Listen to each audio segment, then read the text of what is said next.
ഇന്ന് കുറച്ച് മാങ്ങ കിട്ടിയിട്ടുണ്ടായിരുന്നു കേട്ടോ. അപ്പോൾ ഒരു മാമ്പഴ പുളിശ്ശേരി ഉണ്ടാക്കാമെന്ന് കരുതി. പക്ഷേ അവിടെയാണ് പ്രശ്നം, എനിക്ക് മാമ്പഴ പുളിശ്ശേരി ഉണ്ടാക്കാൻ അറിയില്ല. ഇവിടെ ഒരു ചേച്ചിയുണ്ട്, അപ്പോൾ ചേച്ചിയോട് ചോദിച്ചും കുറച്ച് വീഡിയോസൊക്കെ കണ്ടിട്ടാണ് കേട്ടോ ഞാനിത് ഉണ്ടാക്കുന്നത്. അപ്പോൾ മാങ്ങയിലേക്ക് കുറച്ച് വെള്ളം ഒഴിച്ച് കുറച്ച് പച്ചമുളക് ഇട്ടിട്ട് ഒന്ന് വേവിക്കാൻ വെച്ചിട്ടോ.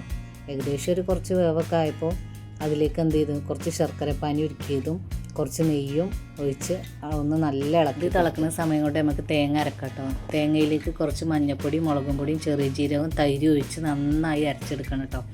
ഇതുപോലെ നൈസായി അരച്ചെടുക്കണം. നമുക്ക് ഇതായിക്ക് ഒഴിക്കാം. കുറച്ച് ഉപ്പിൻ്റെ കുറവുണ്ടായിരുന്നു കേട്ടോ, അപ്പോൾ ഞാൻ കുറച്ച് ഉപ്പും കൂടി ഇട്ടിട്ടുണ്ട്. ഇത് നന്നായി തിളക്കട്ടെ. അപ്പോൾ നല്ലോണം തിളച്ചിട്ടുണ്ട് കേട്ടോ. എനിക്കിങ്ങനെ കുറുകിയ പരുവത്തിലാട്ടോ ഇഷ്ടം, അതുകൊണ്ടാണ് ഞാൻ അങ്ങനെ ഉണ്ടാക്കിയിട്ടുള്ളത്. ഇനി നമുക്കിതൊന്ന് താളിച്ചെടുക്കാം.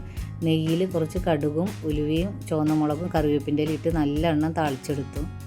അങ്ങനെ ഞാനൊരു മാമ്പഴ പുളിശ്ശേരി ഉണ്ടാക്കിയിട്ടോ. എന്തായാലും നല്ല ടേസ്റ്റ് ഉണ്ടായിരുന്നു.